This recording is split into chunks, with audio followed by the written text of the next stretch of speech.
5 tips to successfully go through the gradual process and receive legal status in Israel for a foreign partner or spouse. Hi, my name is Joshua Pex.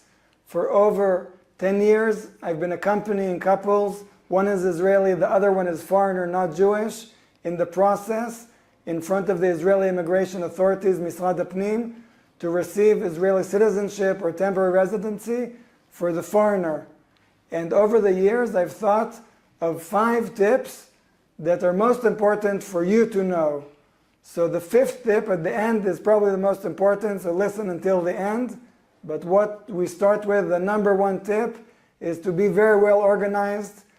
In general, it's a lot of paperwork, a lot of documents. You need to fill out forms, you need to translate documents from different languages, get the stamps, the apostille, the notary public. It's very important to be well organized.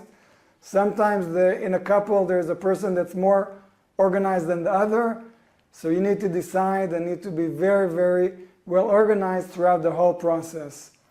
The second tip is to know your rights. So again, when you're working with Misrad Apnim, usually it's very bureaucratic, but and it's important also to be well-mannered, but in some instances you will get a feeling, and maybe it's correct, that even the immigration clerks and officials are giving you a hard time unjustly, and it's very important to know the procedures, to know the law, and to know to stand up for your rights in times that the clerks are breaching even their own procedures. Another thing, and this is tip number 3, is to know each other very well. Maybe it sounds obvious, you're a couple, you're even living together, you're married, but you will not go through this kind of interview in any other circumstances. You'll need to go through an interview that they'll check the authenticity of your relationship. Many questions are asked. The couple is separated, the same question are asked for both partners, so it's very important to know each other. We even have a list of questions that are commonly asked, and we can help you with that. Tip number 4 is to know when to take a lawyer. So again, usually the process is pretty bureaucratic and straightforward, but there are instances that you will need a lawyer. So it's either if you have any special and problematic circumstances, or your application was refused, then for sure you need a lawyer.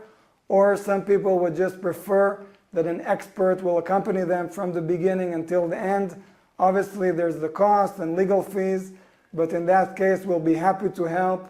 We accompany many couples every year in this process from the beginning until the end, helping filling out the forms, translating documents, getting the notary stamps, apostille, even going with you to the interview at Misrad Apnim. And tip number 5, remember I told you is the most important one, is to stay together. Again, and maybe it sounds even funny, but statistics in Israel teach us that half of the couples anyway divorce or separate. And I think that with mixed couples, when there's one foreigner, the statistics are even higher. So this is the most important tip. Stay together, and if you have any questions regarding your legal status in Israel for a foreign spouse or partner, we'd be happy to hear from you. Thank you for listening.